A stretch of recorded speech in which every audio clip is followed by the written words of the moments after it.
Defesa e Justiça fazem reunião na segunda-feira sobre armas. Ideia é que PF assuma fiscalização de CACs no lugar do Exército. Também está no forno um decreto presidencial para restringir ainda mais o porte.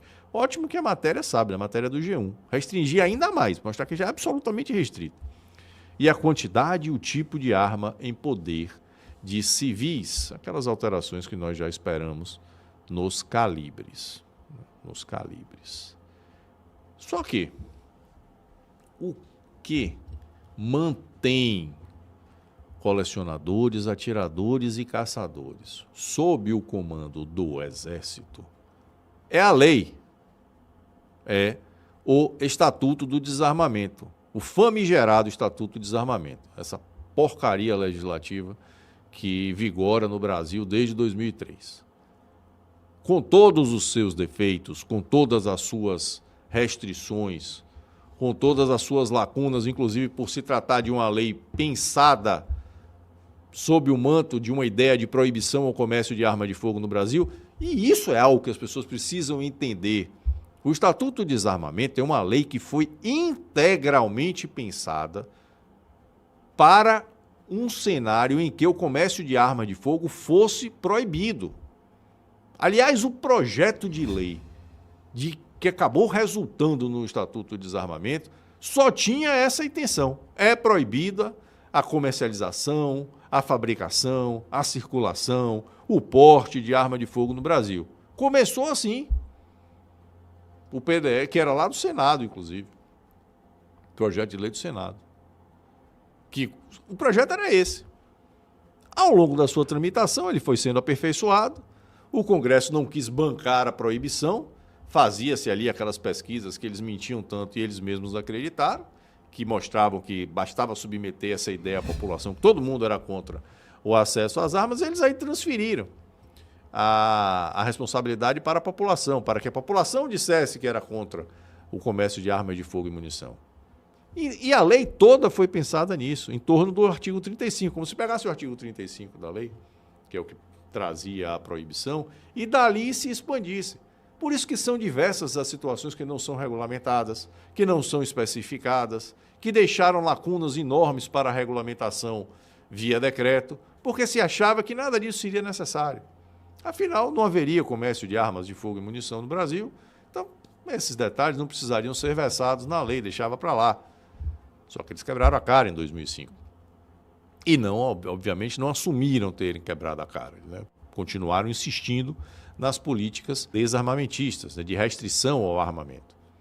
Aliás, tem um relato do Bené Barbosa, que é interessantíssimo, em uma reunião logo que o Movimento Viva Brasil, uma entidade da qual eu participei com ele já por 5 anos, foi chamado para uma reunião, e o então ministro da Justiça abriu a reunião, dizendo que eles tinham perdido o referendo, mas que eles não tinham perdido a ideia de desarmamento e iam continuar insistindo na ideia de desarmamento, mesmo não sendo essa a opção que a população brasileira escolheu. Mas era uma imposição. E é este mesmo Estatuto do Desarmamento, a Lei 10.826 de 2003, que estabelece claramente, de modo explícito, que as atividades dos colecionadores, atiradores e caçadores, os CAC, é da competência do Exército. Isso está nos artigos 9º e 25, ou 24, perdão. Nos artigos 9º e 24 do Estatuto. Vou até ler aqui, vou puxar eles aqui, para que a gente... Não tenho muito hábito de fazer aqui leitura de texto legal, mas vamos fazer. Abrir aqui o texto do Estatuto de Desarmamento. Vamos lá. Artigo 9º. Compete ao Ministério da Justiça a autorização do porte de arma para os responsáveis pela segurança de cidadãos estrangeiros em visita ou sediados no Brasil.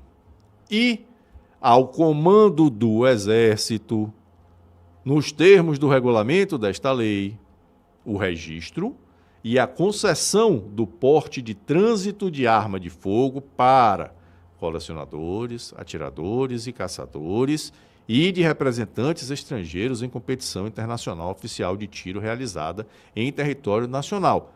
registro de arma de fogo de colecionador, atirador e caçador é, por imposição expressa da lei, competência do Comando do Exército, artigo 9º, aqui do Estatuto de Desarmamento. Se não bastasse o artigo 9º, nós vamos para o artigo 24. Excetuadas as atribuições a que se refere o artigo 2º desta lei, que são as obrigações de cadastro do SINARME, excetuadas aquelas que são do SINARME, compete ao Comando do Exército autorizar e fiscalizar a produção, a exportação, a importação, desembaraço alfandegário e o comércio de armas de fogo e demais produtos controlados, inclusive o registro e o porte de trânsito de arma de fogo de colecionadores, atiradores e caçadores. É lei. Está na lei. Mesmo no famigerado Estatuto, está expressa a competência do Exército Brasileiro para regular as atividades dos colecionadores, atiradores e caçadores. É isso que consta do texto legal. Aliás, o senhor ministro já tem uma entrevista dele que é muito célebre, conversando com uma jornalista, acho que foi com Miriam Leitão, inclusive, dizendo que não existe porte de trânsito na legislação brasileira. E o que é isso aqui? O que é que está escrito aqui? A expressão exata, porte de trânsito, nos artigos 9º e 24. Não está na lei? A impressão que dá é que a lei não importa muito. Daí a nossa enquete.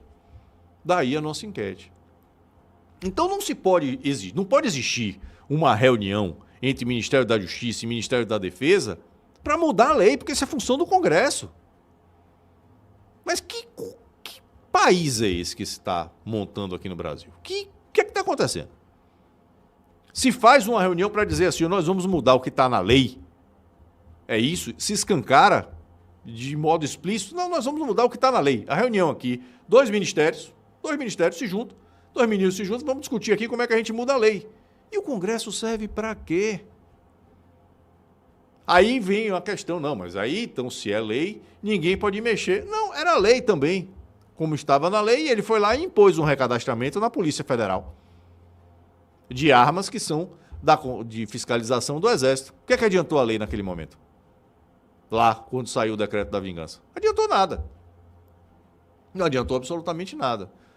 Então, o fato de estar na lei, infelizmente, que deveria ser a garantia de que determinado assunto seria tratado conforme estabelecem as normas legais, que são as normas aprovadas para isso, por quem é de direito para aprovar essas normas, que é o Congresso Nacional, essa garantia nós não temos. Porque é um país da vontade de quem exerce o poder. O Brasil se tornou um país onde o que vale como lei é a vontade de quem exerce o poder. Eu quero, eu faço. Eu quero, eu posso, eu faço. É assim que funciona.